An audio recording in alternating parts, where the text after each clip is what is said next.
রাষ্ট্রপতি প্রধানমন্ত্রী শ্রদ্ধা নিবেদনের পর সাভার জাতীয় স্মৃতিসৌধে শ্রদ্ধা জানান বিরোধী দলীয় নেতা, বিরোধী দলীয় চিফ হুইপ সহ বিভিন্ন রাজনৈতিক দল ও সংগঠনের নেতাকর্মীরা। এ সময় মুক্তিযুদ্ধের চেতনায় নতুন বাংলাদেশ গড়ার প্রত্যয় জানান তারা। দর্শক, রাশেদ আনিসের প্রতিবেদন।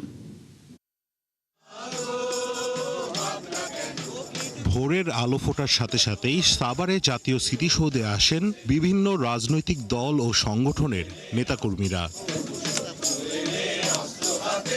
রাষ্ট্রপতি ও প্রধানমন্ত্রীর শ্রদ্ধা নিবেদনের পর মুক্তিযুদ্ধের বীর শহীদদের প্রতি শ্রদ্ধা জানান সংসদের বিরোধী দলীয় নেতা ডাক্তার শফিকুর রহমান।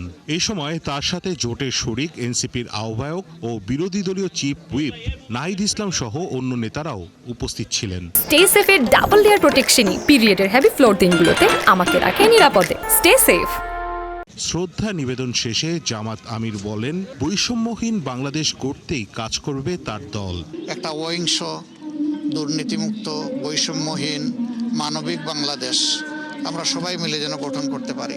আমাদের ৭১-এর যেই আকাঙ্ক্ষা এবং ২৪-এর গণ অভ্যুত্থানের যে আকাঙ্ক্ষা, সেই আকাঙ্ক্ষার ভিত্তিতে সাম্য এবং মানবিক মর্যাদার ভিত্তিতে আমরা এই বাংলাদেশ করতে চাই।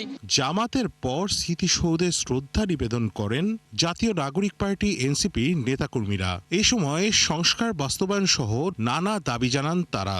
আজকের স্বাধীনতা দিবসে সংস্কারকে বাস্তবায়নের আমরা আহ্বান জানাই। আমরা মনে করি স্বাধীনতা দিবস আমাদের কাছে বারংবার আসে, বিজয় দিবস আসে, জাতীয় দিবসগুলো আসে আমাদেরকে স্মরণ করিয়ে দেওয়ার জন্য যে আমাদের বীর সেনানীরা একটা গণতান্ত্রিক বাংলাদেশ তাদের জীবন উৎসর্গ করেছিল। যদি সংস্কার পার্লামেন্টে বাস্তবায়ন না হয় সেটা মাঠে গড়াবে এবং রাজনৈতিকভাবে সেটার ফয়সালা হবে। যদি জনগণের বিপক্ষে যান তাহলে আমাদেরকে জনগণকে নিয়ে স্বাধীনতা রক্ষার জন্যই আবার মাঠে নামতে হতে পারে। পরে অন্যান্য দল ও সামাজিক সাংস্কৃতিক সংগঠনের পক্ষ থেকে ফুলেল শ্রদ্ধা জানানো হয় স্মৃতিসৌধ বেদিতে।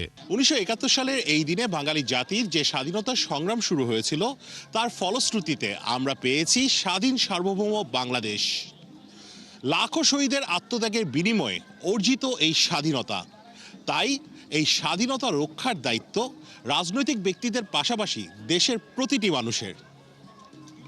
রাশেদ আনিস, ৭১, জাতীয় স্মৃতিসৌধ, সাভার, ঢাকা।